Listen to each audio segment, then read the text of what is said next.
Hello and welcome back to another ECAC broadcast. Tonight you're joining us for our week 2 of our Apex Legends tournament, our inaugural tournament for Apex as part of the ECAC family. My name's Nerdybird. This is PT Loser. Thank you so much for joining me and Chase here this evening. And also, in case you weren't here last week, you can check out all of the information regarding how the teams ended up and where the scores shook down on Twitter at ECAC_esports. Now, Chase, last week we had three back-to-back maps, all the same one, Kings Canyon. But this week we're going to World's Edge, and you had a lot to say about Kings Canyon, and I think you have equal amount to say about World's Edge. World's Edge, I unfortunately am not as familiar with. I played a lot again during beta, and so my most played map was King Canyon for sure. World's Edge is another map that is a little bit easier on rotations, has a big geyser near partially the center of the map, and it's a fun for rotations, and it makes it a little bit chaotic. You don't have to run the Valkyrie. You can just use the geyser, but overall, I would say at least the height is a lot bigger on this map. There's a lot more displays of height advantage, and it comes more naturally. It's less artificial. So that's at least what I would have to say about World's Edge. All right. Well, there's going to be 20 teams competing on World's Edge tonight, and that's going to be KATU, Apex, Apex Legend. Well, we'll take a quick look actually at these are the other 10 teams as well, and there are color coding on these teams so that you can easily identify them on our mega map, so that when we zoom out and we want to see where everyone is standing, look for the color that represents your school, and that'll make it easier for you to find them on that map, because theoretically speaking, there's 60 players on that virtual field, and so if you're trying to find just one, this color should be able to help you out. I agree, and it looks like we have at least the second set of teams here. We have some new faces and some returning teams here. We have JJ, Apex, Southern Arc Blue, San Jose State, Trine University, ULL Apex Black, UMT Grizz Copper, USM Huskies Blue, Weber State Junior Varsity, WFU Core Sonic, and WSU Esports. And one of the other teams that is now making an appearance is going to be replacing PT's favorite team. That's actually going to be the Soaring Eagles, coming in for one of our other squads as well. Things got shifted around, so with that in mind, if you're looking for those teams that are missing, unfortunately, they will not be joining us today. Yeah, the Fanshawe Fuel, my favorites are gone. Yeah, so we have KATU, Apex, Apex Legends Red. The Soaring Eagles are newcomers. GCU Moonlight, who I'm going to die on the hill supporting. GFU Esports, GU Apex, Husson Green, Lakeland University Apex, LIU Apex, and Muskingum University Black. So now that we've covered all the teams as well as what the colors represent on our beautiful graphics here, thank you production for these graphics, we can actually talk about what's important to the two of us, because your team's gone. Yes, they are. Who are you going to start rooting for now when we transition into World's Edge? Goodbye, Kings Canyon, for the week. Yeah, unfortunately, you're gonna be like bandwagon PT, but I'm gonna go with George Fox University. They're a team I'm familiar with from other broadcasts I've done, and also some different Octane was one of the tournaments that we ran before, and I saw them dominate the competition in that tournament as well. So I would love to go with George Fox University, and they happen to be number one, but that is unrelated to my answer. If they had 0 points, I would have said the same. Well, considering they did take away 2 of the map wins yesterday for themselves, it is a solid choice. They also did win the PAX West tournament earlier in the summer. Well, no longer earlier, last year in the summertime. And then Wazoo was our team that actually took the second game in our full 3 series. GCU Moonlight. They're hanging around that top 5, top 3 spot. I'm just hoping they pop off this week. They had the time to VOD review what went wrong last week and figure out what their new strategy is going in, considering we are rotating maps consistently every week. They've got 3 games, 1 to shake out all the jitters for every team that's going to be on the virtual field, 1 to actually start to lock in, and the third one, well, hopefully you just pop the heck off. And we can actually take a look at where everyone is currently ranked for our lobbies. There's 2 lobbies, keep that in mind. So only lobby 1 is on broadcast. These are our lower 10 teams, and that's JJ Apex, Weber State LIU Apex, ULL Apex Black, USM Huskies blue, Trine University blue, GU Apex, UMT Grizz copper, Apex Legends red, and Hassan green for our 20th spot. And keep in mind, it's the top 15 spots we're battling it out for currently throughout our regular season, which is going to be 6 weeks. And the top 10 spots actually get bonus points as we move into the playoff stage. We can take a look at those actual top 10 teams from last week into this week.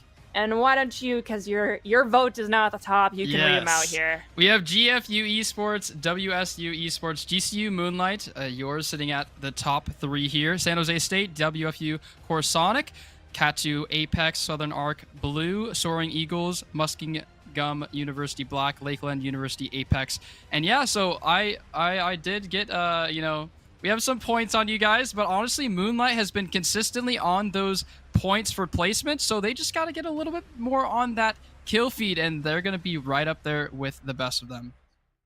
Look, GFU Esports has one more kill than Moonlight. Wazoo is blowing teams out of the water as far as that's what I'm saying. The kill points actually go. And consistently, we see these 3 teams in that final ring as things start to close down, and there's our beautiful predictions on screen. We got one for George Fox and one for Grand Canyon University Moonlight. I'm gonna stay on this hill between Moonlight and then Pookie's in the other lobby. I hope y'all do great too, because I'm rooting for both of you. Just because honestly, when I was gathering information and I read GCU Pookie's, I started giggling and I was like, okay, I have to support these 2 teams till the end of time. Yes. Moonlight's honestly a good name as well. GFU is a good one, but Moonlight, that's a fire name. And as we are just taking a quick look at the map we're going to jump into, this is World's Edge. This was the first map I personally ever played, and just happened to be burnt during the Final Fantasy takeover. So I really lost my mind when I was playing on this map. I like it now. Not when there was a bunch of extra stuff on it and someone walked in with a giant sword that I did not believe should be easily grabbed early on. Now, that being said, we can take a quick look in case you need a reminder. These are the current scores for all the teams above us. And remember, we are in week 2. This is match 1 for the ECAC Apex Legends tournament. And if you miss anything, you can actually hop onto the ECAC Twitter, which is ECAC_esports, because ECAC is also a physical athletic division as well. So just make sure you're looking at the right one. You'll get the score results on there in case you have to hop away from this broadcast or you joined late. You'll be able to see everything, at least score-wise, on the Twitter at the end of the broadcast. Yeah, I definitely followed that immediately after the last broadcast, and they have a lot of good information on there in regards to this tournament. And honestly, I like the scenery of this map the most out of all the maps, at least in regards to aesthetics, but also the diversity between all these different types of lands, the volcanic eruptions, and then the beautiful winter and greenery, as you see in these little woodland areas as well. They took their time on this map for sure. So speaking of all the different things you can see on this map, previously when we were on Kings Canyon, we ended up really focusing on the upper right corner where there was a lot of top tier loot supposedly being dropped. Well, that is how it works with those POIs. However, with this map, it's that lower half of the map where there's a lot of points of interest that theoretically are going to be housing loot teams are going to be wanting to grab early on. With that being said, I predict we're probably going to have a lot of firefights and bodies hitting the ground, so to speak, in Thermal Station. It seems like that is a beloved point for a lot of teams. Yeah. Additionally, we might see something at Skyhook if they're looking to try and stay away from the hot zone that's going to be that lower half of the map. It all depends on how the teams are feeling. If they want to play a little risky, they can drop down in those hotter zones such as the Harvester, Lava Siphon, and Thermal Station. But if you want to keep it safer, you can go to like Epicenter and then maybe Climatizer to grab your good loot, maybe Overlook. Lava City, I think, is just surrounded by a lot of hot zones. Not really a place I anticipate seeing teams drop, but if they're really confident in their ability to retake a zone and just basically steal someone else's loot, like, you went through the struggle of getting this, probably killed someone to get it, almost died in the process, but now I'm going to take it from you. Go for it, drop in Lava City. I'm curious as to where teams will end up congregating at early on, so to speak, when we get ready to drop in here. I don't know. Do you foresee us going anywhere else other than the southern part of this map?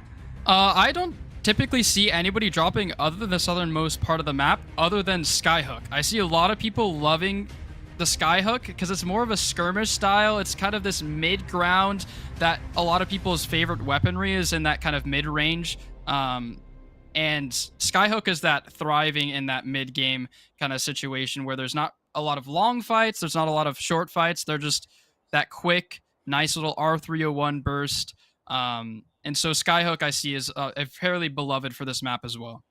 I mean, you can see a lot of teams just dropped out of our ship. One of Chase's favorite places, PT, is actually the Geyser. I don't know if we'll have people dropping in there, but it does have good loot in that spot as well. First team we're going to look at is one of our brand new squads, the Soaring Eagles. And they're get ready soaring to in. Drop.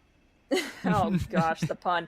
There is another squad here as well, so this will not be an easy situation for them out the gate. I think we might be close to Lava Fissure, but I'm currently covering my map. Looks like a little disco party here, and they're going to be getting some information on this first zone as well. So that's really good on them getting that early information. And this is your team pick here, GCU Moonlight, on their loot pattern here early on. Let's go, Moonlight. Bookworm, I told you, you're the escape artist. I'm gonna be watching your health the most, considering how many times I saw you get cracked and also nearly pass away in the last 3 games that we had, but somehow you made it out alive. I don't know if that's pure skill on your part, all planned and intended to force Util out, or if you just got lucky repeatedly. Yeah, and if I remember correctly, Lil Baka was cracking a lot of the players. Bookworm was the one taking the damage infinitely, and then Lil Baka was the one keeping them at least sustained on that same pressure applied. It's like Cat 2. Cat 2. Yeah, Cat 2 Apex. They're going to be looting up here as well. The loot goblin technique coined by Artie here. She definitely, you know, made it very well known that she is the lootiest of goblins, so... Look, if you want something good, you have to come take it from me. That is my whole theory on this. And what in the McNuggets is happening over here? Are we just all vibing? That is an interesting experience. But we can take a look. We just came out of staging that lower left corner of our circle here. We can also see that there is one squad dropped over at Climatizer, one of the better loot zones. However, there's nobody by them. They need to start moving at some point. Our first ring is going to start closing here in a couple of seconds, or if already has, I'm not positive, so we'll have to take a look at that. Yes, it is closing as we speak, so ring 2 is about to begin. Those people you can see at Climatizer are starting to migrate into the safety zone. Those at Overlook are chilling and vibing. They're like, okay, it's all right. It's a minor sunburn. We'll be okay. But they are spending a lot of time on this outskirt, and it does not look as though everyone's planning on shifting in just yet, so I'm interested to see if they think they'll catch anyone, because lo and behold, there's nobody by them. Yeah, there's nobody by them, but this whole like POI for this area is so spread out. It takes them so much longer to loot up in this area, and it is just not the most fun POI. It's just I think it's the worst POI in the game, honestly. It is just so spread out, and it looks like we have a fight occurring here. Shmubby getting active on Oquito? Well, it's the San Jose State. Looks like they already got a knock and they get the finish there. And they might be able to shield swap to maintain this fight control and this pressure. Might be a squad wipe. I'm pretty sure that's a squad wipe because there is no one else on our minimap. Well, it's at least 2 bodies. It says 20 squads left, so it looks like one rat player is alive somewhere trying to play placements, at least for now, as the other 2 members of his squad are finished. They are in boxes now, unfortunately. They're going to be trying to scout out and find where this last player is. But yeah, that's a Conduit ultimate down. Southern Arc Blue trying to take a fight here with this Catalyst ultimate coming online. And the L-Star in the hands of Solar.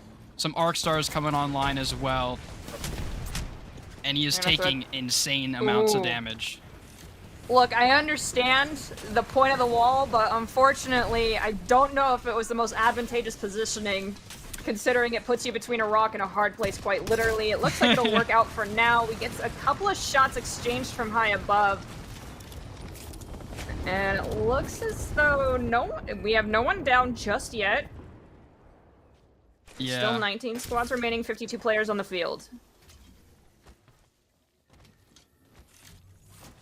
That is a quick fight that was happening there, and unfortunately, the wall can only really deny information. It still can be shot through and projectile through, so you really have to kind of play a little bit ratty there, and unfortunately gets down to 1 HP and stopped and halted. Southern Arc Blue very low here. Started that fight and soon to be ended. A lot of Witness damage. Me. Oh, that was one of our 2-man squads. Unfortunately, they are now down for the count for map 1. 18 squads remaining. San Jose State now gonna maybe look to third party. They were in this general area as well, but instead they're just gonna go to craft, get some additional healing, and maybe some shield crafted as well, as they're only on the blue shields as of late. And they're gonna use some smoke to try and sneak by. It looks like someone's looking at them. San Jose is going to use a sniper rifle outside the window, try to pressure anyone that's applying pressure to their team while the crafting process is occurring. I think they're out of the fire right now. Gonna rotate over to the high ground, a strategy we saw used by GFU last week, consistently wanting to take over these high grounds and play for the sniper duels. However, it got real risky because the sooner you take these high zones, the more likely you are to run out of your ammunition when it's necessary. And we can see the round 2 warning is in place. Ring will start closing here in about 2 minutes. Can we take a look at our mega map, actually, to see where everyone's currently staging and looking to rotate, as we have Skyvers getting looted currently by Kadu Apex. Kadu Apex got a few eliminations there. Another squad wipe in favor of this first map. And it looks like it's going to pull upper left here towards Lava Fissure and Countdown. So all these teams near Fragment, Monument, they're going to have to skedaddle, or they're going to have to take some of that damage from the map here. And it looks like Meme God is exceptionally low.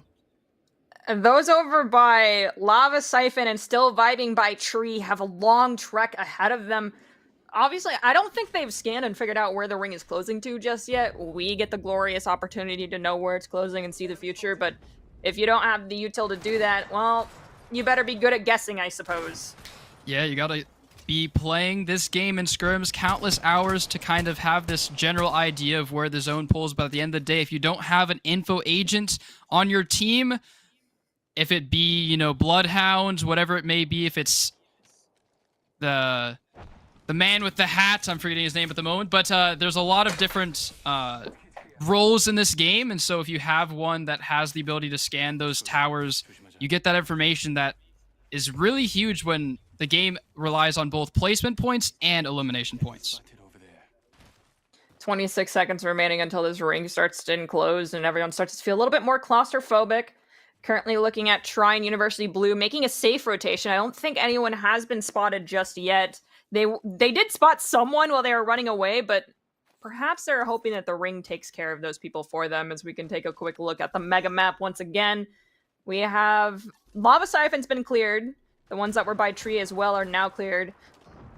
I'm a little concerned about these people outside Monument, but they look as though they're planning to third-party the squad that is taking a fight right inside the ring zone at Countdown, and we're taking a quick look at San Jose in our upper right corner. That's exactly what's happening. Katu Apex currently in a firefight, as there's 15 squads currently remaining on this field. That's 5 teams have been fully eliminated so far.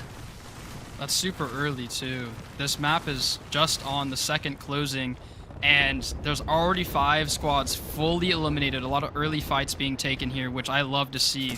I do like the end zones being stacked with squads, but at the end of the day, if we get this early information and these early fights, it's a lot more fun because we get to see the action early.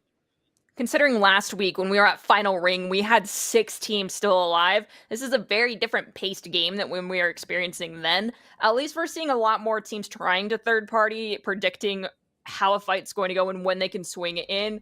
We're taking a quick look now at Katu Esports. Looks like there's 4 different colors of coffins on the ground. Sorry, boxes of enemy teammates. So they definitely help take care of some. We just lost 1 more squad. Yeah, another squad down. It looks like Shmubby is knocked as well and is going to get applied some pressure from this Bloodhound ultimate, and all these smokes are going to be denied especially from this Bloodhound ultimate, because he has the thermal through that. And you see the Horizon ultimate coming online. It's a 3v2 scenario now. It's not looking good for these teams. Again, all these smokes don't matter. It only affects, 2 of the 3 players, so the Bloodhound is still going to be able to fire through these smokes. So much damage. He knocks one. The other one's just trying to play placements, and they're dead. Yeah, Horizon and Bangalore both gone. That's 13 squads now remaining. Gonna take a zipline over, see if they had any good loot. At this point in time, most of these squads actually have decent shields, as opposed to last week. I think they've learned their lessons of not walking with blue or gray shields when we're getting close to about the final 10 squads remaining. I honestly love this Bloodhound pick because consistently in the meta right now, Bangalore is so strong. They made some attempts at nerfs to her double speed when she's shot at, but she's still so fast and so situationally good within rotations, and her ultimate is so strong as well. It makes her such an easy champion to pick, but her hard counter is that Bloodhound, and so it's crazy to see teams finally making that decision to use Bloodhound again. Well, GCU Moonlight is one of those squads that's not using Bloodhound in their current 3-man lineup. Order is very low, about to get cracked. Low on health, does get cracked. Order goes down. Little Baka has the full shields per usual. Gonna shield swap here. Bookworm exceptionally low, also per usual. Gonna try to use these smokes to rat out and maybe try to revive, but looks like they're gonna try to apply pressure and maybe get this res off. Bookworm applies the res while Little Baka holds the angle. Good job on them. Random shadows, unfortunately for LIU, is not going to be able to be rezzed by any teammates as the round is about to close down. We're 30 seconds remaining before this ring closes. You can see we're standing right on this ledge where it's currently at with LIU. Looks like we had a conduit elimination. And currently this Bloodhound's taking a lot of pressure, is running and recharging those shields. Yeah, it's a third party happening. They're getting spotted from behind, and all this safety that they thought they had is now all but nothing. Trying to fight this high ground team. They knew it was a 3v2, but now there's enemies behind them they have to be very wary of. And this is fun fact, this is my favorite weapon in the entire game, is the Bocek. It is my favorite gun. It is, and he's not even a gun. It's a bow and arrow. I love it. I was about to say, bro, that's not a gun. And we can see we're now down to the last 10 squads as the 4th ring has begun.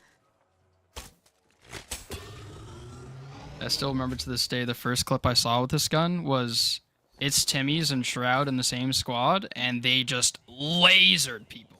They had to nerf it to the ground. It used to do like 100 damage per shot. It was insane. That's too powerful. Yeah, it was just too good. And then it was like a 1-bullet headshot, which I think it still is, but... Or maybe it's 158. Something up there. Ooh. Off screen, we had another squad get eliminated. Now 21 players are remaining. ULL Black has been doing work. Currently 5 eliminations for their team. Good, 5 eliminations. That's huge. Really good job on them getting on the score board quick and fast. And it looks like 9 squads remaining here. And it's getting real small, the zone here. It's getting into this building. There's already a fight happening inside this building, a potential third party here as well. And then 3 players sitting pretty in the main portion of the building, and a lot of people outside. There's a lot of people outside of this main building, and there's going to be a lot of fights around this rocky graveyard. When we were looking at that mega map, we actually saw there was a 2-man squad slowly getting pincered by 2 other teams. Yeah. One was flanking them and one was coming head on. So I think someone realized it's no longer a sunburn and is finally making their way back inside of the safety zone. That ring is getting dangerously small. We still have 7 squads standing, so we had a lot of early squad wipes happening, and now it's slowed down significantly as though it became a lot harder to find people, or people were rotating a lot more cautiously. I really don't know which one was happening, maybe a mixture of the two. I am concerned about the people that are locking themselves inside this building early, because you're giving up a lot of information about where you're currently standing to enemy teams that are coming in.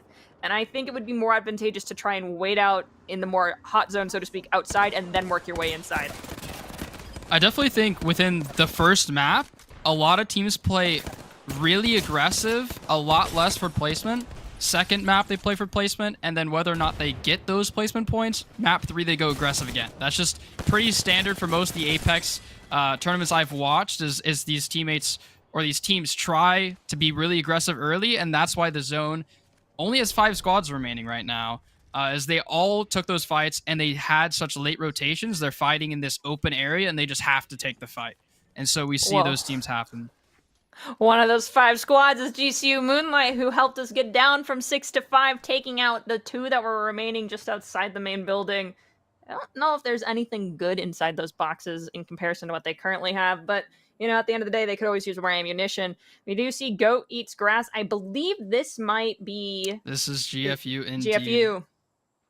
I am excited that they are also in the placement situation here, but they're looking to aim down sights here and try to take these fights. And it looks like this is the first time they've been in an end zone where they have shields. Not quite a lot. Actually, better than they've had previous. This is a lot better. I've typically see GFU in the late end zone here with 50 shield max and a cell. Like each. So they go glass cannon. Yeah, they go glass cannon. They just permanently res each other. They take turns, seeing whose aim is good. And that is typically how they play the end zone here. And we don't see them with a lot of eliminations as ULL Black is taking the low ground and trying to fight here. Wingman in the hands of, I believe, Goat Eats Grass. Shield battery being popped. And they're going to have to rotate out here. Hydro has no shields. He's going to have to pop one. Horizon Ultimate online from GFU. And quite literally just a Bangalore Ultimate to rotate here. I mean, it's not going to affect them at all in this building. Quite unuseful other than the rotation that they made happen due to it. So good on them using that Bangalore Ultimate. And there's now 4 squads remaining. Someone has fallen. GFU Esports, currently, this is the team I believe I was discussing being lurking inside. As you mentioned, one plays Bullet Shield while the others get to play the revive game. Yep, and that's what they're doing right now. And they're now using the shield just to sustain. And yep, there goes the res, the classic GFU sustain res, as they don't have quite a lot of shields. And then again, honestly, it's interesting to see that they have a Bangalore Ultimate here. They can't really do it, though. They can't use it at all because they're in a building, and it is an aerial assault. And ULL Black, only 1 member of the squad remaining. 3 squads left. 2 full squads, 1 knocked player, and a solo. This is going to be a quick end game, and I'm curious if GCU Moonlight is one of the other squads remaining here still. I hope so. We have ULL Black and GFU chronically exchanging fire. Gonna try to get the res in the zone. He's gonna take so much damage. It's gonna hurt. It's gonna hurt quite a bit. And this is GFU's finally now come outside. Yeah, they're finally outside, and now this Bangalore Ultimate can be of use. Potential shield swap here. And they're gonna climb to the high ground, maybe apply some pressure here. I'm still surprised it still says 3 squads remaining. There's only 1 member of this squad. Oh, GCU no! Moonlight has one too. Bookworm clutched this up. They are the rats that you mentioned before. Hemlock shots, burst, trying to get some damage out here. No members of his squad remaining. Technically, he could try to revive, but it's not the smartest decision. He's just going to try to get to the placement points of 2 squads remaining, maybe third party here. And it looks like it's a 3-on-1. Bookworm is not looking. Nope, Bookworm says I'm done. Very good. Smoking where his box is going to end up. And there's 1 squad remaining here. And GFU Esports takes the cake here. And I can't say I love to see it, but I'm going to. I love to see it. GCU Moonlight, they're doing their little ratty thing. And then GFU squatting together to eliminate the competition. Love to see it. Look. At that point, they had no choice but to play ratty. They had 1 player standing. Yeah, Everyone else was gone. Lil Baka was gone. Our bullet shields were gone. So with that in mind, of course, you got to play a little bit more ratty. But I do believe they technically made it to the last 2 squads standing. Potentially, even though it was 1v3, it still counts. But nonetheless, GFU, that is their third map win in 2 weeks. They did lose to Wazoo last week, which is WSU. With that in mind, I'm pretty sure you're not going to swap your predictions for map 2. No, I mean, the only reason why, and again, I thought you were going to be giving me a little bit more harder of a time for this, but I legit only swapped because my team left. They're no longer with us. Fanshawe Fuel is gone, and so out with the old, in with the new. GFU Esports taking the third map win of 5 total, so that's really good for them. I think they didn't get very many eliminations other than those 2 last remaining players, and then maybe 2 others. It's not looking too good based on elimination, but the rotations are really good. Well, we can take a quick look at the top moments of our map 1 here on World's Edge. Whether or not GFU appears in a lot of those, I don't think so, because they like to lurk. They played more ratty than other teams, in my opinion. And the first team we'll actually look at is GCU Moonlight and San Jose State. And just a quick shout out to Advanced GG. All of our top plays are presented by Advanced GG, the top supplements to boost your game performance, so be sure to check them out. GCU Moonlight, you weren't lurking. You weren't playing ratty. When it just came down to Bookworm, of course you had no other choice. After Lil Baka and Order had been eliminated, it's okay. And then we have Russian Turkey as well, getting some eliminations. This is Little Baka, I believe, finding one themselves, and this is GFU Esports. Go eat grass. That's such an interesting name. From the high ground, using those grenades and smokes, trying to force out these people trying to encroach on their safety zone, so to speak. And they managed to stand strong, but, you know, you said it, I don't think they got a lot of eliminations, and we'll actually be able to see about that later. Yeah, I believe they had a total of 5 eliminations in the match, but they did take the victory points, which is most points you can get in a match other than those crazy amounts of eliminations that Wazoo is typical of. But honestly, I think GFU is very consistent about being very wary of the third party. It's the most common thing in Apex Legends that makes people very, very upset in the game, and so they get these advantages, and they're not really pushing off of them. They're just playing the space control, playing the end game. If you have 3 members of your squad, you will typically win an end game, as they've proven time and time again. And so it's cool to see that. But I definitely think eliminations are needed from them.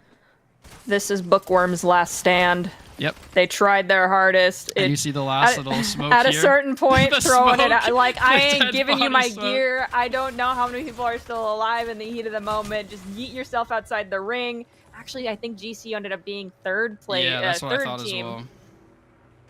But that's totally fine. Nonetheless, I mean, like, they don't technically move down in the scoreboard at that point, so I'm satisfied. Of course, you can be happy with your prediction, but we are going to continue along with our story this evening of World's Edge, World's Edge, World's Edge. Yeah, second map here. Honestly, I'm curious to see what other teams do. If they decide to switch up their comp, or if they've scrimmed it heavily to the point in which that they will never switch off the comp. I've seen on this map people play a lot of Caustic because the end game typically pulls to that exact building. That building is pretty standard for most end zones, and people love playing around the barrels. The barrels provide smoke like a Bangalore would. If you shoot them, you can shoot them as your teammates, or you can shoot your enemy teams can shoot them. And then that ultimate is still fairly strong, but you typically don't see a lot of the kind of like Sentinel style role in this game anymore, other than the Catalyst, which is again that wall and that barrier for doors. So I'm interested to see that. But back in the day, I saw a lot of Caustic. What did you play on this map back in the day? I have only ever played Wraith. Oh, that is all I play. Nice. I only play Wraith. Don't tell me to play anything else. Don't ask me to play anything else. You get Wraith. But as a reminder, or if you're just joining us, this is map 2 of week 2 for ECAC Spring 2024 Apex Legends. If you missed map 1, we'll be sure to get you all the details on the ECAC Twitter. So if you want to catch up, you can follow ECAC at, technically it's X. So it's ECAC_esports on, I'm going to continue to call it Twitter. I can't call it X. I'm sorry, Elon Musk, but I can't. It just sounds like I'm literally talking about a letter. Real. And as the players are loading up into this lobby, I can't help but just be curious what other teams did. I think we should try to get maybe some more team fights. I feel like we missed some of those team fights. I'm glad we have the replay system, though, brought to you by, again, Advanced GG, the best gamer supplement out there. And I just want to see some of those early fights. And then Geyser. We gotta take a look at the Geyser, man. Look at that beautiful water spritzing in the air, just providing gloriousness to our eyes.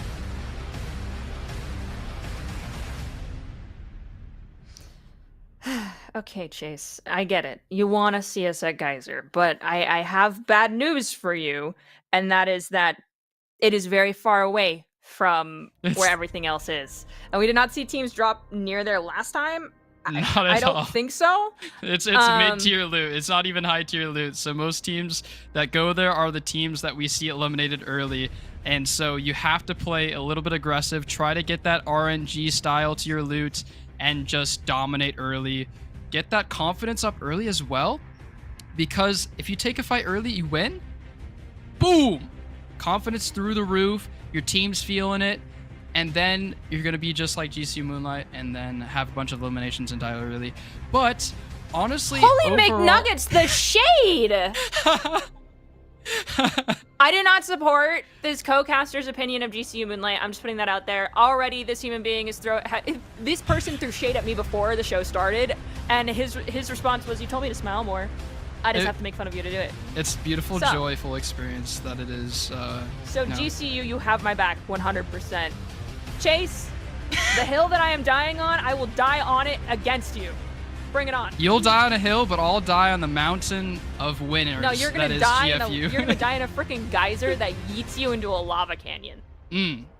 Nah, I'm dying on the mountain of the domination of winners that is GFU, Bruins Esports. So that's my 2 cents on that.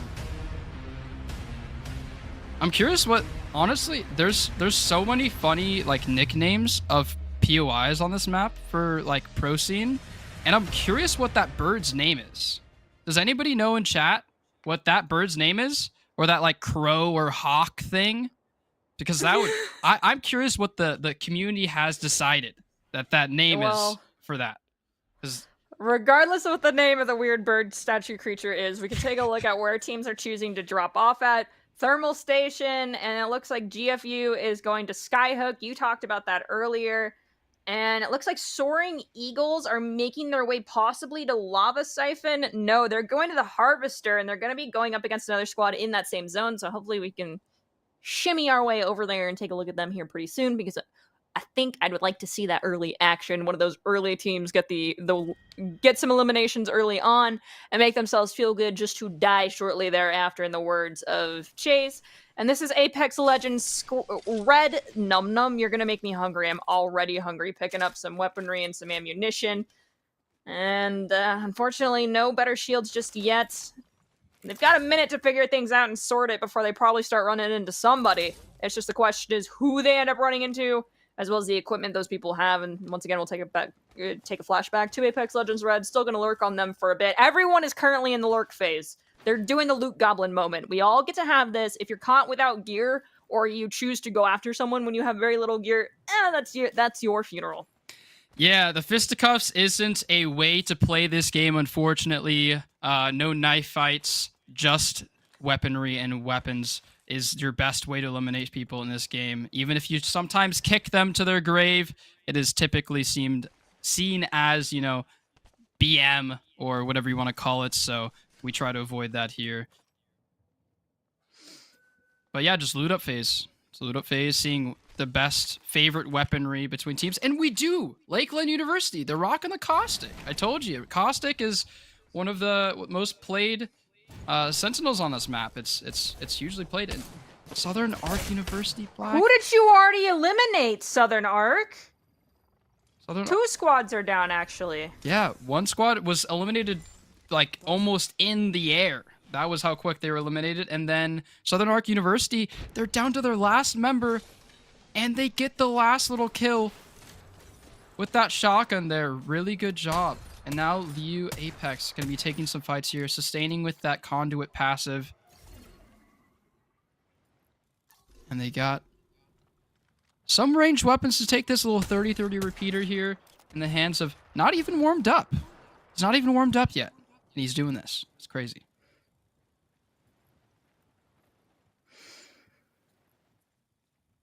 We talked about playing ratty. I think I know this is information gathering, but it's very ratty in my opinion. It's playing your advantages. You gotta reframe it. You know, it's playing for an advantage, and if that advantage doesn't occur, then you gotta wait for that advantage to occur.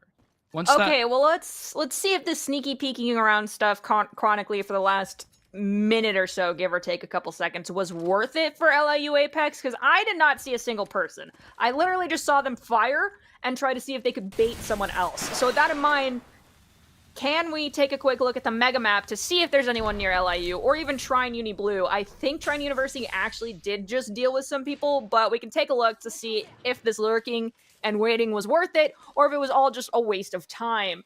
So, honestly, from what I saw on the minimap there, one of the players on LIU Apex unfortunately was stationary while they were taking peeks at that team, and then the box just appeared out of nowhere without them taking any damage or getting finished. So it might have been a DC from LIU Apex, unfortunately. And so they won't be able to get back into this lobby. They'll have to just play down a man. Typically, that's the rules with most tournaments here is, I mean, in general, you can't rejoin the Apex lobby, but yeah, if kills have already happened, if damage has been done and or taken, that is considered a clean start. And if anything happens from the beginning from that point forwards, we play on. That is the rule. Not to sound like a soccer referee, that is just how it is. Yeah. But they can, of course, because they were near that squad player, is they can recover the banner, and then once they load back in the lobby, they can revive them, and they will still be in the lobby. They won't have to rejoin or anything of that nature. They'll still be in the game, and so that is a fortunate way that they've kind of made that possible through Apex. So thank you to that, but unfortunately are down a member for now. And we do see a potential fight here in the upper left corner on Skyhook. That's GFU taking on Viking Cap and Extremely something. That's Extremely Washed. Extremely Washed. We've seen this squad quite a few times. We see them all the time, yeah. Or looking at Muskingum currently, so it's not one of those squads, but we're all the way at Lava Siphon. So, well, yeah, we're at Lava Siphon currently with this team, and where we think some action's happening is at Skyhook currently. Also, Epicenter / Kymatizer, that area, you could see like 3 squads were closing in on each other. Don't know how much intel they have or if they're prepared for those fights. Hopefully they are. And looks like Muskingum Black is going to be scanning to see where the next zone is. That's big. Let's wait. Getting the intel, they want to know where they need to move, and I almost promise you, GFU is likely to be there. Not saying I support Chase's decision to vote for GFU, but I digress. Hey, GCU Moonlight, though, they're taking on a fight here. Bangalore Ultimate and Caustic Ultimate coming online. I'm curious as to see whose team is doing the most damage here. All the smokes and all of the damage happening right now, and it looks like they have a thermal, though. Digital Threat active. And Little Baka taking some damage from that Caustic Ultimate. Bookworm, full HP for the first time in a while. Order, scanning, and trying to get involved here. Healing up with his medkit, sustaining through the fight. So I'm going to loop back to what we heard earlier from Chase, which is first game you play for picks, second game you play for placement, third game you kind of hit yourself in the middle of it. So far, we are at a much slower tempo with teams getting eliminated from this lobby. In comparison to game 1, teams are going in a lot slower, getting more information, trying to focus on getting into advantageous positions early rather than waiting for the last minute. But we can take a look over here where my GCU Moonlight squad currently is. They're about to get third-partied. It's going to be very painful for me to watch this, but we are at, I believe that's Fragment. Getting pinched off. It's Apex Legends Red coming in towards GCU Moonlight. Please, GCU Moonlight, stay alive. They did sustain before we got to that minimap proportion, so at least they're not getting third-partied at less than full HP, and it looks like LIU Apex is down. They are that 2-member squad and not even warmed up. On the Wraith, your favorite agent, and is honestly the most ratty agent, so that kind of goes hand in hand there. With your play style. Look, I get a get-out-of-jail-free card. That is do. why I like playing Wraith. If my teammates die, they die. It's not my problem at that point. Yeah, Shoot get better. the placement points, you know? That's all that matters. If you're getting only, minus 10, 20 in the ranked ladder, and you get those plus, 80 for placements, I'm all about it, honestly. Lil Baka sustaining here. Third party happening. Ooh. They're getting a knock. Digital threat. Perfect, and a squad wipe for GCU Moonlight. Those are their... Looks like they have 6 eliminations as a squad. Yes! Go GCU Moonlight! I am going to fan over this squad until I see them get a map win. Until then, I am not changing my prediction. They will get one. Honestly, the way they play is they're consistently taking these fights and they're winning them. They have really good aim. The only time they're typically losing is when they get a squad that gets knocked early and they only have like a blue or a gray knockdown shield and they get immediately thirsted and they never have the time to revive that teammate again because the zone's so closed at that point, right? And so, honestly, I prefer the playstyle of GCU Moonlight to GFU, but GFU's playstyle gets results. I can't lie. They be getting those results. But GCU Moonlight... They be getting those results without killing many people, okay? Yeah. That is my concern. They play like me, and that's not a good... Well, it's a good and a bad thing, but I think it's worse to not be, taking care of business early on. But looking at my GCU Moonlight squad, they're very far from where this ring's going to close, so they need to start moving and schmoving very early. But they're about to engage on another team here shortly. We can see them right in front. They're going to bash through this doorway and choose to, I think, try to evacuate the area and bait some utility early before they truly commit to this fight. I like this, the engage, disengage, make the sine wave in your favor type of gameplay more than just, I'm dumping everything all at once. It looks like someone did end up getting cracked for GCU as well in this moment. Yeah, cracked and almost knocked here. A lot of damage being output there. And Bangalore Ultimate coming online onto the aircraft, sitting in Mirage's house, but very low HP here from Crazy. Crazy Mojo, I believe, is 1 HP. All these fireworks, not very beneficial. RGB you want on your desk or your setup, but not typically in game because it's a little bit distracting for players, but overall, they're handling it very well. Katu Apex, one of our last 12 squads remaining, has, at least for I'm Risky, for a Risky player, having 0 eliminations thus far is a little interesting, but it's yet to be seen if that'll change. Yeah, they're just both high ground and low ground for this house, and they're just trying to see who's going to rotate first. They don't really have much other than... Oh, they have a mobile beacon there. Or not beacon, but a mobile blimp. So they can rotate from on top of the ship. That'll be really good from them.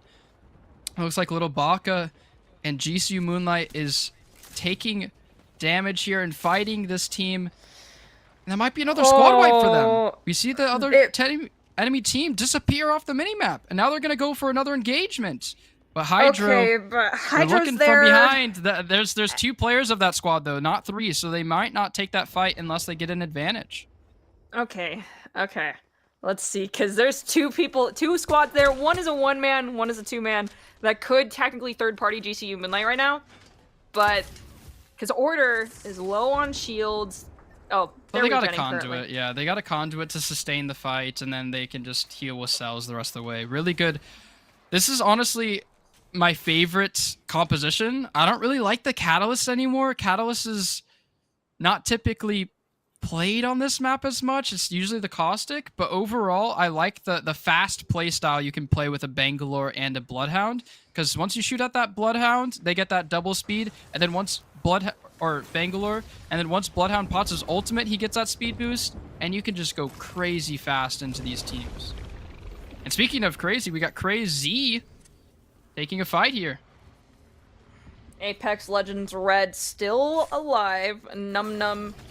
Oh, I could not take a look fast enough at how many eliminations you've gotten just yet, but we have crossed into the single digits. We are now 9 teams remaining. Round 3 is close to being over. Will we still have 9 teams at the end of this round? I think so, just because of the distance we saw thus far between these teams. You can see one's huddled inside building, another one's pretty far away. Okay, I see Little Baka. I see Bookworm. They're pretty far apart. Little Baka. Oh no, are they using you as bait again?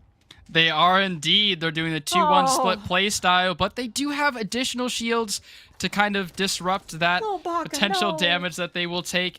And I'll have you know, you're going to probably smile from ear to ear like a Cheshire cat from Alice in Wonderland, but GCU looks like they're, or GFU, sorry, is no longer in the ring there. So GCU Moonlight, the first time they've lasted longer than them. So good on them. That makes me happy. I knew it would. Apex Legends Red. Oh, this is GCU Moonlight, actually, I believe, right? Yes, this is GCU Moonlight. This is GCU yes. Moonlight. Taking a fight here. Phoenix Kit coming online, so they're going to sustain here before they get active onto these teams. And Little Baka, always low, taking the damage. Or no, Bookworm. Oh, Little Baka. Yeah, Little Baka's It's normally Little Baka that is taking all of the fire and living in a life of chronic anxiety. Blue Rave, 1 HP in a dream, using this thermite grenade to hide. And JJ Apex, 99. Oh, we see a lifeline here. We haven't seen JJ Apex this whole time. Cat Jam also on the Revenant. Revenant's honestly a fairly strong damage character, and I say that as they are fighting and Revenant might die. So another caster curse, and then Old 8th getting aggressive here as well. And this is Apex Legends Red. Never mind, that is an overlaid bug. Everybody is Apex Legends Red. But overall, honestly, I'm quick. Sorry. It's crazy to see how many squads are remaining in this last circle. Like I mentioned, this is going to be a fighting for placement points game, and it's happening as we see. We aren't quite to the final ring yet, but teams need to start making their way inside. Hopefully they all know where it's closing into and have a game plan. 20 people remain, though there's 7 squads left. So one team is down at least one player, or there's a team that is just one player left standing. And if you're that player, my heart goes out to you. Try to get the placement points. As Celine Dion would say, my heart will go on. And it looks like Lil Baka in order. They both have infinite shields, and they're going to look to pressure out 99 shot 2. Now 1 shot and a dream from him. Martin and Risky are going to look for a third party here. JJ Apex throws down the healing drone. The one thing about Lifeline's passive is being able to revive without being on the player there, and they just have to rat it out here. They don't have anything they can do if they get spotted, and the sonar coming online from the Bloodhounds. Oh. They are just worse for wear. That is honestly the most unique composition I've ever seen on this map, though. Lifeline, Revenant, and I don't even know how you put anybody else in that comp. I don't even know that none of them play into each other very well. But overall, they're going to rat out here. Oh, Blu-ray. Oh, okay. They're on the same team here. I would say Blu-ray is going to be dead if that is not his teammate there. And now some T-take shots happening here. None of them connecting besides a little headshot there. 48 damage. 5 squads remaining. 5 full squads I'll have you as well. 15 players. 5 times 3, 15. Yep, boom. Yes, yes. Let's win. Your math is correct. Theoretically, we have 5 full squads alive. There's 2 cracked here inside the building. One holding... Oh, yeah, there's 2 cracked. Trying to give their teammate cover. They get drop kicked. And boom, foot to the face. Now we're down to 4 squads. That's a full wipe once again. Apex Legends Red being successful in that exchange, but now they're getting slowly boxed in. Southern Arc is engaging, looking to possibly third party, while the util and health pools are a little lower. I'm honestly surprised. Southern Arc University was the first team to get a squad wipe in the game, and they only have 4 eliminations total, so they've had 1 kill since the first 10 seconds of the game, and, you know, several minutes later. So they have been playing placement since then, and there's 3 squads remaining here, 3 full squads. Southern Arc Blue, again, with 4 eliminations here. Not the squad or elimination leader per se, but probably the healthiest of the squads. They have 2 red shields and a yellow or a gold shield, have you? And yep. Oh no, GCU Moonlight's gone too! No! Okay, alright. 3 squads remaining. 3 new squads. Southern Arc Blue, and we know one is Apex Legends Red. Not positive about these other 2 teams. Well, this other team that is still here, though. Yeah, they're going to try to take a rotation here, but they're going to get pincered. You have to be the last team to rotate. And Solar goes down. Potential res opportunity here. And shocked back to health by It Wasn't Me's Watson. And Solar going to try to pop a Phoenix kit. A little bit of a crazy maneuver here. If he takes 1 damage at all, or 1 shot, I'll have you, he's going to get knocked again. And it looks like Apex Legends Red is this other squad. It's Apex Legends Blue and Apex Legends Red, both in this final zone. I don't think we have an Apex Legends Blue team. We have Southern Arc Blue and Apex Legends Red. And then one other yes, team. yes. It's just these other 2 have been engaging while Martin and Da have been looking to third party at some point. Yes. And Solar, again, exceptionally low. 1 HP! Wraith pops the passive and goes into his ultimate to try to get out. And he does indeed. Apex Legends Red still, I honestly think, in the best position here. They're one of the farthest from the zone, but they have so many good angles here to take on both teams.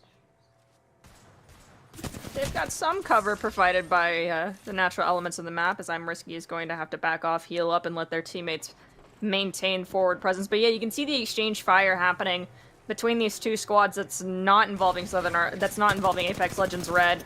Yeah, they're just playing for the third party. Yeah, they definitely are trying to get some pot shots in, help out one team, so to speak. Whichever one ends up being more successful is the one they're helping for now. Nice Horizon ultimate coming online. There are a few knocks on this team now. Solar absolutely knocked and not going to be able to be revived. Just how fast and aggressive this zone is going to be in just a few seconds here. And now it's Apex Legends Red trying to get a shield battery off as they're fighting here. Digital Threat, the perfect for this scenario. And now the Watson ultimate coming online for this passive shielding. And all of his teammates are low. Just all-out brawl. And Katu Apex was the other team remaining in this lobby. We didn't see them quite the whole time. It was just 2 different teams engaging the whole entire time, and Katu Apex coming on top. That is our first time being able to see them. But granted, this is only the 5th map in total that we've had thus far, and there's 20 teams, so there's plenty of opportunities for other squads to still actually rise and shine, so to speak. Unfortunately, your GFU squad got eliminated before my squad, so that makes me somewhat happy.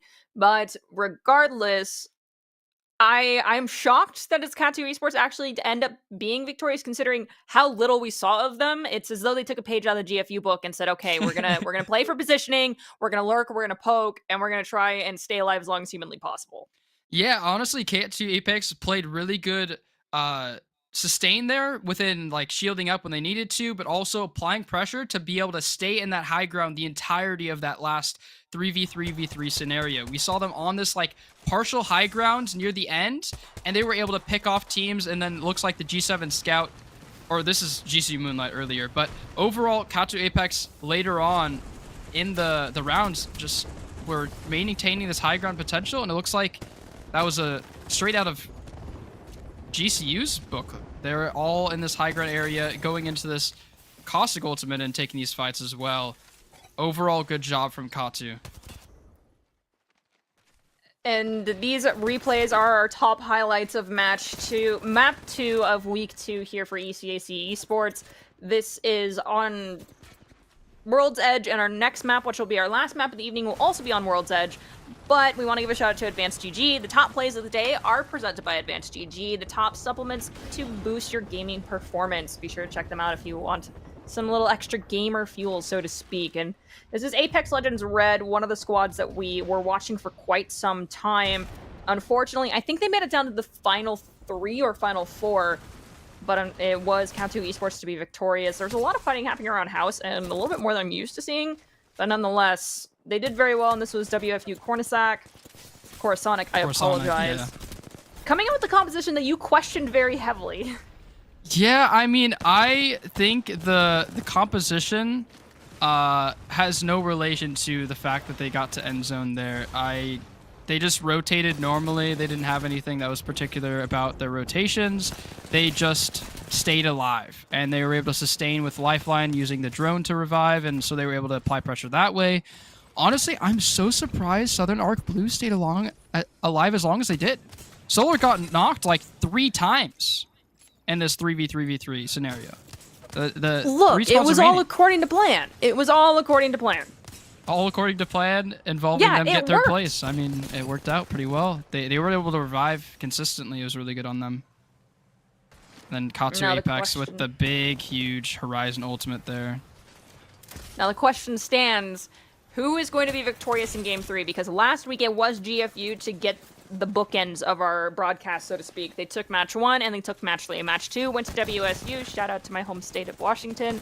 But we have, so to speak, dark horses, wild cards. We had 2 new teams come in this week. Katsu Esports, who was here last week, takes their first victory. Now who's going to be the third? You and I have an agreement between each other. We don't swap our predictions mid-broadcast. So until I see Moonlight come out on top, I am going to predict them. You can continue to predict GFU. GFU. That's fine. But I am genuinely curious as to which team's going to end up being victorious in map 3, which, again, it's just going to be World's Edge. We don't change it. We are by the book. Yeah, based on week to week. 1 map per week. Yeah. 1 map per week, and you got to see that map rotation earlier at the beginning of the broadcast, but I digress. World's Edge, it's a little bland if you ask PT, but in my opinion, it's great because there isn't a whole lot you can do on it other than lurk and kill and play to live. So with that in mind, is there any other teams? Are you looking a little bit more at Southern Arc Blue coming into this next game? Do you want to pay a little bit more attention to Katsu Esports in game 3, or are you just holding by GFU, carrying that torch to the end? I'm carrying that torch to the end, but honestly, my favorite team to watch is GCU Moonlight within their regards to just taking these fights early. Obviously, Southern Arc, at least off spawn, took that engagement and then ended endgame with only 4 eliminations. I was very surprised that they took that aggressive approach and went passive near the end, but honestly, GCU, I'd like to see more of them, especially mid to early, because they're taking fights, man. They're taking fights. It's calculated. They want to do it when they are going to be in the most advantageous position. Doing it early on is how we end up seeing so many squads get wiped too soon. I mean, game 1, there was many teams that ended up getting eliminated early. Game 2, it was a lot slower. There was quite a few teams, but that final ring was still, it dropped down to 3 people. And we can actually take a quick look, I think, at rankings. I could be completely crazy. Yes, we are going to take a look at the rankings. And for our lower 10 squads, it's LIU Apex, Lakeland University Apex, Apex Legends Red, which was, oh yes, you are right. There are, oh wait, no, I'm not crazy. Apex Legends Red, I'm confused. Oh wait, this is two game maps in total. Okay, Trine University Blue, Weber State University, GU Apex, the Soaring Eagles, one of our new squads taking that 17th seed, USM Huskies Blue, UMT Grizz Copper, and Hassan Green at the 20th spot. And we can now transition over to our top 10 teams, the ones that if they continue with this placement into the entirety of the season and into playoffs, they get bonus points. And the first one is GFU Esports. GFU Esports for now, GCU Moonlight, your pick, and honestly, they've moved up. First off, we haven't seen Wazoo Esports or WSU Esports like at all this whole entire broadcast. I can't lie. Katsu Apex taking that 4th spot, jumping up a high amount from that win just now. San Jose State, Southern Arc Blue, WFU Core Sonic, ULL Apex Black Monkey Cam, and ULL as well in those top positions. And honestly, they moved up a spot. Katsu jumped up. I think they're at like 9 or 8, something like that. They were still top 10, but crazy jump for them. And there's only 3 points. That's 3 kills, 1 squad wipe, or just a little bit better on placements, separating your squad and mine. And so it is neck and neck. And just a reminder, this was our final map of the evening. Yes, it's still World's Edge, but this is it. This is for the bragging rights for the next 6 days, so to speak, for all of these squads. Last week it was GCU, Wazoo, GCU. So far it's been, GFU, Wazoo, GFU. I'm convinced. I've predicted it. They're going to win. But this is week 2 of VCAC Spring 2024. This is match 3. And if you missed out any of the action you missed last week, all of the results are posted on the ECAC Twitter page, and you can find them at ECAC_esports to make sure that you can follow along the action that you ended up missing out on, or if you left early or came into the broadcast late, all the results are posted on there for you to check out. Now, I this week has already been a little different. It wasn't Wazoo to pull the second win. It's Katu Esports. I'm going to consider them a little bit of a dark horse because we saw like we didn't see anything of them in the early rounds. We didn't at all. Nor did we last week. Did we really see them? Like, yes, when we first drop in, they tend to drop into a little bit more of a populated zone, but they back off and they wait very patiently. Maybe a little bit too much so, but nonetheless, we have not seen them a lot at all on broadcast as far as like engaging in fights, forcing people into uncomfortable situations. And so with that in mind, I'm really interested to see what they've changed from last week into this week. Are they going to be our map 3 winners? Is it going to be GFU again? Maybe. But if they managed to come out on top and they were, you know, our lower half of the top 10 squads, they did something. They found the secret recipe and they weren't lost in the sauce. Like, GFU got lost in the sauce real early on in game 2. Like, they were gone very early. I was surprised. Yeah, they took a fight in Skyhook around second zone, and they didn't recover. They had one go down early. They forced the fight in a 2v3 scenario, which is rare for them. They typically back off or try to grab the banner and then get out. And it looks like we're underway in map number 3 here on World's Edge, and we see, again, GFU going top left towards Skyhook and all the other teams enjoying launch site, tree, and stacks. Well, Katsu Apex is going over towards Lava Siphon, and it looks like they're going to be met up by GU Apex as well. We do have 2 teams kind of congregating over by Overlook, but Climatizer and Epicenter, there's a lot of teams in these zones currently, and it's a little concerning. We might see something similar as already there is 19 squads remaining. So off the rip, as soon as someone's boots hit the ground, a team got eliminated. Yeah, I'm honestly curious if somebody got eliminated, but it was so early last time as well.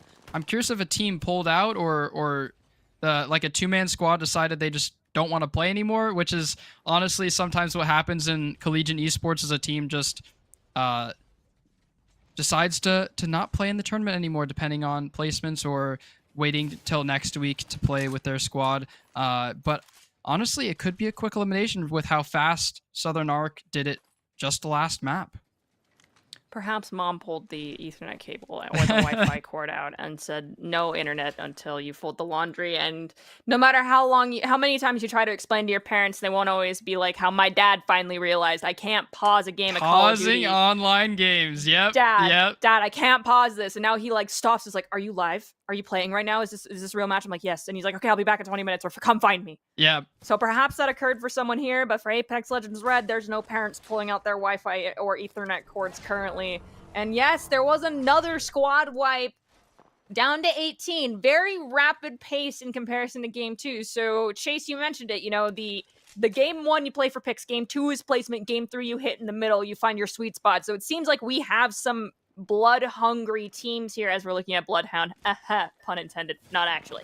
So we have some bloodthirsty teams out here who are like, look, we ain't getting the placement we want.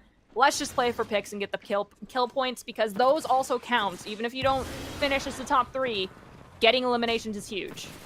Getting eliminations are a part of the game indeed, and it looks like we have a fast team fight here.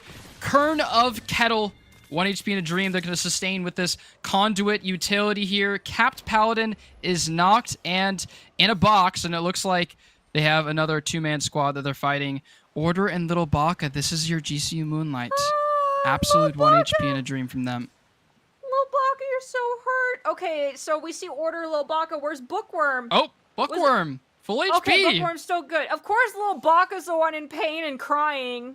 And they're around Geyser. Geyser. Love it. Yeah, Geyser. Unce. We love that Geyser. See, GCU, you might be getting a little bit of love from Chase if you choose to drop the Geyser. It's an early fight here, and it looks like they're playing the opposite strategies. They're kind of playing slower here, which is not like GCU Moonlight. They're going to be playing a little bit more towards that passive style. Try to sustain here, maybe play for that advantage, then go fast. Apex Legends Red kicks. Getting kicked to the curb here, and low HP. And Musk also needing to sustain. Musk and looks like Kicks might end up getting on the ground here very soon. We're going to transition back to GCU Moonlight. So we look at Little Baka. Order knockdown Burr. GCU Moonlight gets a knock. That's an advantage. They're going to probably try to go fast on here. L-Star spamming. Gonna reload here. They got a knock, but they're too far away to make advantage of that knock. But if they get another knock, they might push it. Musk is 1. And it looks like that was a big Bangalore ultimate coming online here. No ticks hit, though. Nobody stunned, nobody taking that 40 damage. And they're just playing around this geyser. What a beautiful POI. What a just absolute sensational POI.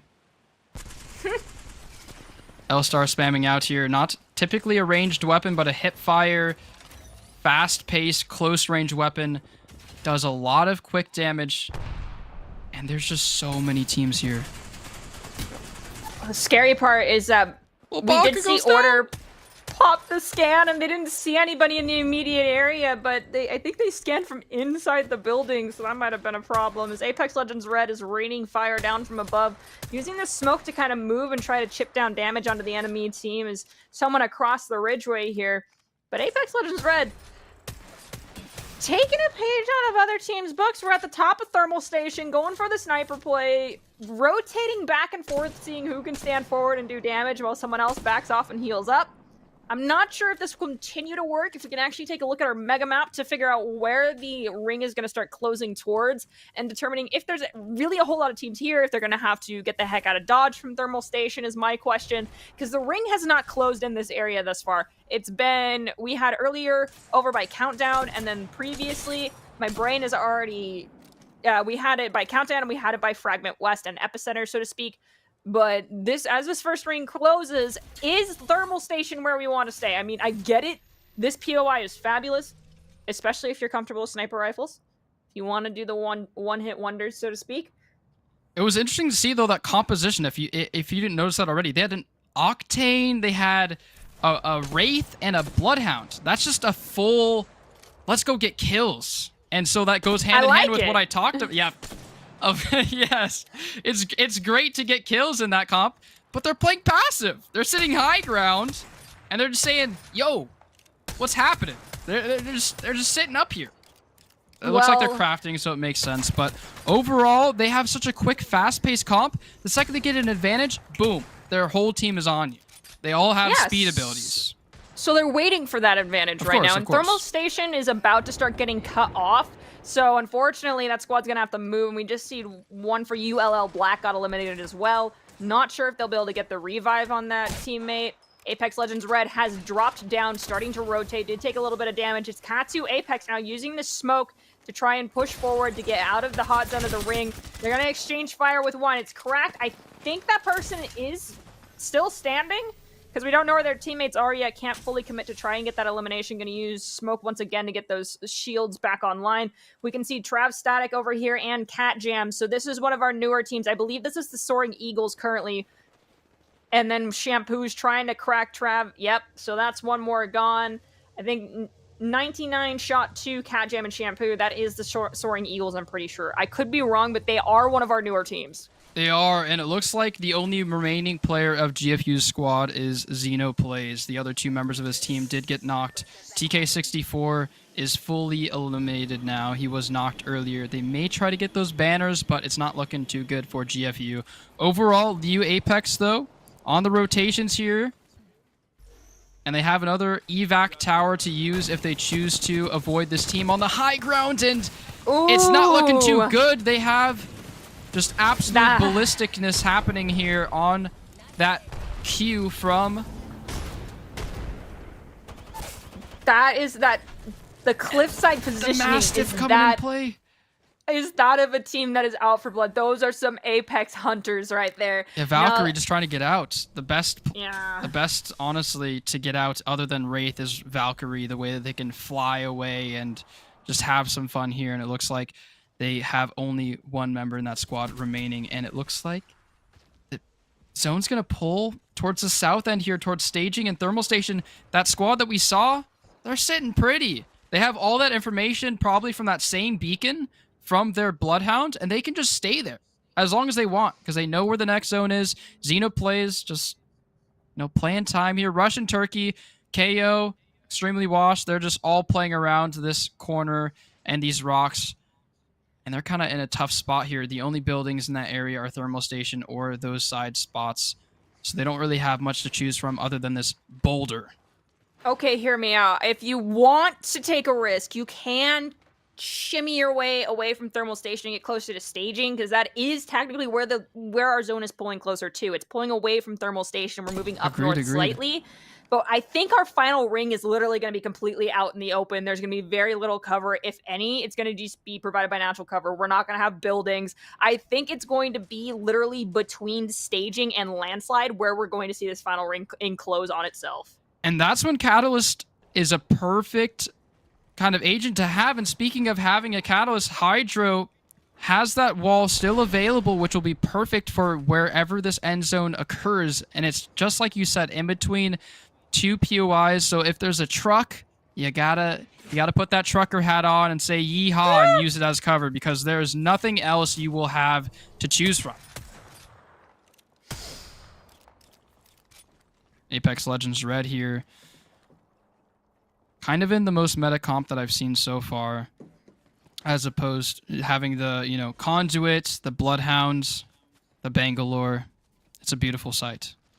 Other than that, I think Lifeline. GCU has a great composition. And yes, I'm going to stand them for a very long time. But we have LIU, Apex, all three of them still alive currently. 11 squads left. We've not dropped into the single digits yet, but Ring 3, we have 1 minute and change remaining. Katsu, Apex are round 2 victors. I'm risky. I'm wanting to see what type of gameplay we get from you. Shadow with this Bloodhound as well. I love the information gathering. I'm a information statistics hungry type of human being, as we have a revive from Trine University Blue out in the open. Very risky play. Cute Fishy, unfortunately, it ain't gonna work out. Cat Jam tried. Cat Jam said no. And we're going to move over to... JJ Apex's Horizon Ultimate coming online here. And a stick, as opposed to not hitting any damage, but it gets stunned. I mean, that Arc Star stun is the most frustrating. And I mean, it is just so frustrating to play against as a player. It is the worst thing you could possibly deal with, and it is perfectly paired with the Horizon Ultimate there. Really good engagement from them. Just the quickest squad wipe you've seen all day. Really good job from that team. UL Black, our squad that was originally on top of Thermal Station, finally dropped down, realizing, okay, it's time to start moving. We've got 1 second remaining before this ring starts to enclose again. So they're backing off, trying to put themselves in advantageous positioning, because they are using long-range weaponry. They need to get to safety and then start looking for these pick plays, not trying to do it in rotation with sniper rifles. Doing that, if you miss your shot, you are knee-deep in it. Yes, and they're doing a good job, though, right? They're applying pressure enough to make San Jose State rotate on this left side of the zone into mysterious teams. They don't know what to expect on that side, but they're applying pressure ULL Black because they're saying, we don't want you behind us later when we engage whatever team we face in this next 5, 10, 15 seconds. We have to make sure we're applying this pressure, because then you're getting a pincer setup, and it's just a no-can-do for your team. So you have to make sure you're applying this pressure when you're rotating in, and it looks like we have a little mini-map here, and DJ Man, extremely washed, Viking Cap rotating into this 3-man squad, 3v3 action here, and on this, right portion of this map, this east portion, there's so many teams that are going to be fighting on this bridgeway. They're all fighting to sustain these trucks. And they're all putting their trucker hats on, saying yeehaw, and trying to take cover here. And it looks like Martin, Shadow, and Risky have the best high ground spot of these 4 teams. Look, chat, I don't understand why Chase is equating trucker hats to yeehaw either, but we're just going to roll with it. We're fighting for control of Mirage, basically, at this point. Exactly. That is where everything's enclosing in. It is literally inside of a dish. So taking the high ground early and dropping down after you have the opportunity to get a lot of eliminations, force early util, try to heal up as much as possible before going in, make sure you have everything you need for the final exchange, the last fight. As we have 9 squads remaining, 4th round is nearly elapsed. This is, once again, a bit slower than what we've been used to. It wasn't me with the bow. It's gonna find extremely washed. And it looks like we're gonna have the Horizon and Callus both get cracked as well. Viking Cap is going to be up here on top of the drop-off.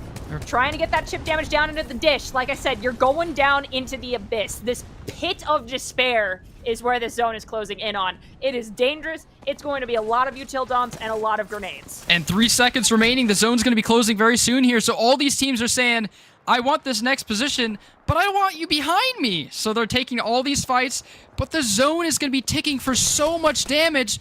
They have to do rotation and damage and sustain. You got to choose 2 of the 3. It can't be all 3. And it looks like Shampoo's knocked on his team again. This very unique lifeline pick. Cat Jam gonna be healing up with that shield battery as 99 shot 2 is gonna be rotating, but they don't have a lot of white heals. They can't take a single tick of this next zone. They have to just rotate. GFU's hanging on by a thread. Xenoplays has a sliver of health remaining, and this zone is looking ominous. They're up against a ledge. They need to rush quickly and get into the safety zone. It's not too far off, but TK is very... Oh gosh, TK might not live. Xenoplays manages to survive, TK also does, but Goats Eats Grass is gone, so GFU is down to 2 members currently. That is not where you want to be in these final moments unless literally you're going to be playing for placement points, trying to do the third-party lurk a little bit because you're down to 2 players. It is a viable strat. Some people might call it disrespectful. I'm here for it, but we have teams lurking on the very edges of this ring as we are in the first minute of round 5. We can see LIU Apex. It is just not even warmed up yet. Is the last player standing, probably again playing for those placement points, lurking a little bit. Yeah, it looks like a Gibraltar, which we haven't seen all night. There's a Gibraltar or a Gibby that goes down there. Gibby! We saw the Gibby. He goes down there. Last remaining of his squad, San Jose State picks up that elimination, and now it brings his squad to 0. Maybe they just did the damage there. It looks like maybe they got that kill stolen from them. Not even warmed up, sustaining on the side, and only 2 of the 3 members of GFU on this right corner. So they got two teams on that ratty kind of style of things. They might try to... Oh, no, they can't use that blimp at all. That evac tower. They can't use it at all. It's fully in zone, and that's going to be 10 damage per tick. By the time you get to the top, you are a box. So, unfortunately, they're going to have to play slow here. Xenoplays taking the high ground, though. And Cat2 Apex is still alive here. They had a nice run just last map. Look, I'm pretty sure at this point GCU is gone, so Cat2, I'm rooting for you. Get the 2 map victory. You took 2, get 3 as well. Take it away from GFU. They only have 2 members left standing. I have faith that you can do it again. Extremely Washed is still alive. They're on the low ground here. And he's the last member of his squad, so Shmuppy and Viking Cap, do they know he's there? I am not positive if anyone's fully aware that people are lurking right by them. Extremely Washed is... Extremely Washed, Viking, and Shmubby are all one squad. It's the GFU team that is... Once again, so there's a player named Risky, but they are not with the GFU team. I think the GFU team is very uncomfortable right now. This is not what they're used to, going in a man down into the final rings. Yeah, they typically have 3 here, so they have nobody to res while 1 pressures. They just have to play for any advantage the other teams create. It's a 3 squads left, so there's 2 full squads, and then GFU and this rat positioning, and they don't really have any way to get this high ground. So I believe the zone pulls off the high ground, though. No, it does not. It stays on the high ground. So Xenoplays, TK64, they're going to have to do something here. They're using the rock. It's just a boulder, and guess what? They have this Bangalore ultimate. Are they going to save it for this team? No, they are not. They're just going to apply pressure. It's a 3v2. It's not just a boulder. It's a rock. And so Xenoplays and the GFU squad are going to run away, but that Bangalore ultimate coming online, which provides information at least, because they see where the damage and the shield gets ticked from, but they don't take any damage. They're on the top of this little hill crevice here. Oh my gosh! I cannot... Oh! And it's just rat location after rat location. Viking Cap Risky, or Extremely Washed, Muppy, and Viking Cap getting pressured by the high ground team. 2 high ground teams and a low ground team equals your demise here. GFU are just praying. They're hoping. They're dreaming for their team to get to the 2nd place team here, and then a 3rd party from their squad. And it looks like the perfect time to to drop down is now, and the Horizon Ultimate is trying to find a spot to put it down. There's one team. It's 2v3, but there's a knocked player. Do they get off the revive? Do they take advantage of this advantage situation? And it's not. They get the revive. It's a 2v3. They just sit on the high ground. I cannot believe Katu Apex. Okay, so it was San Jose that said we're spearing it down the middle of these two rock formations. We're going through the chasm. Do not care. Don't give a hoot. Did it. Took down Katu. San Jose is now engaging at the top of this hill, dropping back down after trying to get just a little chip damage. It is 2v3. I don't know if they realize that. They do. They do. They see the top right, and it's just crazy. They're gonna drop. They're gonna jump up. They have an Octane. They're parachuting up. GFU has to drop. They can't stay up there. Look at the ring. 1 HP in a dream, and GFU goes down. San Jose State. This crazy composition we talked about earlier that's perfect for eliminations. The Octane, using the jump pad to get to the high ground, just explodes up there, says, there's 2 people? Let's get it. And then they go right in there and take the victory. San Jose State, an underdog based on points, pulling it off. All right, well, that means Katu Apex, one of our underdog squads, took map 2. That's San Jose State taking map 3. GFU took map 1. So GFU currently, as far as map wins, is looking a little bit healthier than everyone else across the board. They have 3 map victories out of 6. 50% is still technically failing, but when you're going up against, 19 other teams, it's, you got to just do the best that you can. They got eliminated early in map 2, so sorry for your prediction there. Map 3, they made it down to the final couple of squads, but being down a man is never fun. San Jose State, though, they truly were a wild card coming into this map 3. They popped off. They did some crazy plays, and I liked when you pointed out that is a bloodthirsty comp that they have. They do. That is a composition that's just looking for kills, and I loved seeing that. The fact that they just barged in between the 2 high ground teams. I don't know if they were aware that there was 2 high ground teams. Probably only thought there was 1. They probably only thought there was 1, yeah. Baited the other squad down onto their level, eliminated them, and then said, GFU, you are next, and found them too. We're taking a look at JJ Apex, one of our newer squads that's coming in here for our Apex Legends 2024 Spring Tournament. They did very well. We got to see them for quite some time. Cat Jam was a person that we kept an eye on. Shampoo, unfortunately, getting knocked a few times. They still managed to get these reses off, which was very surprising. But nonetheless, nice to see that these new squads are fitting in well with the other teams here. I hope to see more from them next week. But these are our top plays of the game, which are brought to us by Advanced GG, the top supplements to boost your gaming performance. So shout out to them. But nonetheless, this is San Jose State that we just got to take a look at. And Katu Apex, our other squad that finished first place today as well. Across the board, I think all the teams did above and beyond what we saw from them last week. However, I'm going to call out your Bruin squad and say, yo, you're kind of sticking to the same strat every time. And when you do the same thing over and over again, it's predictable. It does get very predictable. And you need to give respect to the teams that you're playing against for them to anticipate that they know what you want to do and they're going to do everything in their power to prevent you from doing it. And that definitely showed in map 2 and map 3, I think. I agree. Also, biases aside, I genuinely think that GFU didn't take advantage of this knock situation, right? The 2 teams that are the 3-man squads are fighting each other, and we're just sitting high ground.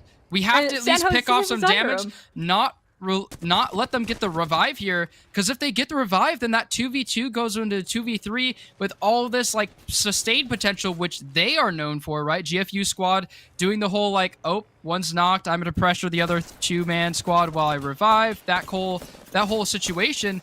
And that happened to them finally, right? They've been getting away with that consistently, and then they finally let another squad do their bread and butter to them. But look at what San Jose did. They recognized when the 2 of them got cracked and we needed the revive, they walked underneath this precipice, right up against it so that GFU could not see them. So that might have given a little bit of fear in their hearts and prevented them from dropping down, not understanding where they were all standing. So without that intel, they chose to stay on the high ground. But then San Jose, back up to 100%, said, no, get down here, walks up and eviscerates the 2 remaining members of GFU. I love to see the bloodthirsty gameplay, and I'm excited to see more of it as we go into next week. But nonetheless, that's all three World's Edge maps for today. Do you have any final thoughts, Chase? I just want to point out one last thing, and that's that Wraith portal. Even regardless of if he's helping his teammates get to the high ground, like that, octane jump pad and everything, he could potentially put it right on somebody, like you probably have tried before, where you put it on somebody and it sucks them into your teammates. And it is the funniest thing. And you almost saw it happen there. He tried to put the portal right onto that player. And these are the last standings after these 3 maps just today. Yes, so our lower 10 teams, which if you're at that lower 5 is when you really got to start focusing up and making adjustments, watching these VODs and throwing time into VOD review and making changes to your gameplay because from 20th to 11th, we're going to go from the bottom up this time, changing it up like my teacher who called attendance in reverse ABC. It's going to be UNT Grizz Copper, Husson Green, USM Huskies Blue, the Soaring Eagles, GU Apex, Lakeland University Apex, Weber State Junior Varsity, Trine University Blue, and Apex Legends Red. That is 20 through 12. And then our 11th place currently, LIU Apex. They're getting really close to that cusp of getting into the top 10. And those top 10 teams, yes, 15 move on to the playoffs, but the top 10 teams that we have throughout the regular season that maintain those spots or you work your way into those spots, you get bonus points when we go into the playoff season. So we can take a look at those teams that are currently looking like they're going to be our top squads. I mean, we've had some shifting in these top 10 seeds, but so far this has been pretty accurate to how things have shaken out.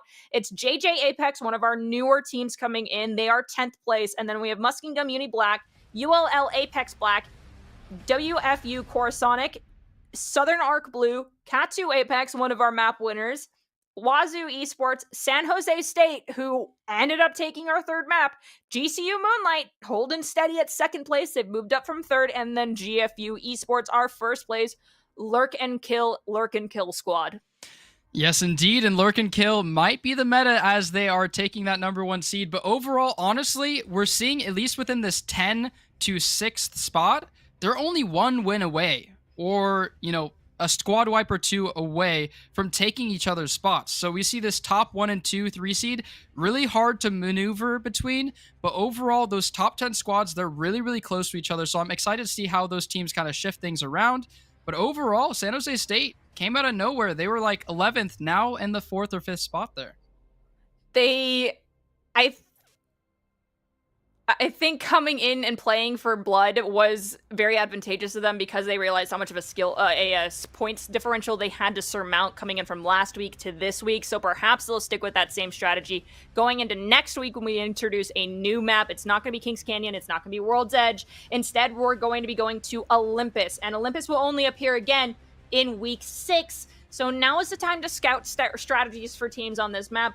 The only map that we see back-to-back is going to be Stormpoint, which will be week 4 and week 5. But for now, we're saying goodbye to both Kings Canyon and World's Edge. Olympus is going to be, I think, the precipice of things for a lot of teams here. Because week 3 is our midway point, it's really where the trends are set. We see who's going to be our top 10 squads, because at this point, if you're in that lower 5, you're really fighting tooth and nail to get those extra kills to boost you up into the top 15 to make it into playoffs. And then if you're successful week 3, theoretically week 6 might also be in your favor. So I think Olympus is going to set some trends.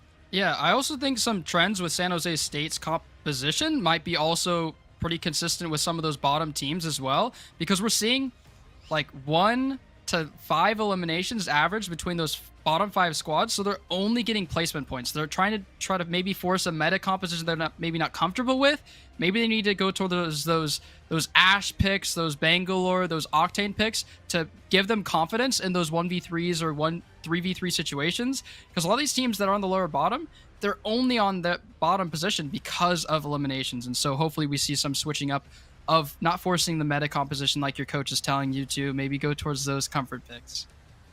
Well, perhaps we'll see those comfort picks come a little bit more into the limelight next week. But for now, that is the end of our broadcast. If you missed anything, be sure to check out the ECAC Twitter. It's ECAC_esports. We'll have all the results posted on there, plus the results of the other games that take place as part of the ECAC family. I'm Nerdy Bird. This is Chase. We've had a wonderful evening with you all, and we hope to see you back next week. But for now, stay happy, stay healthy, do your homework, and have a good night.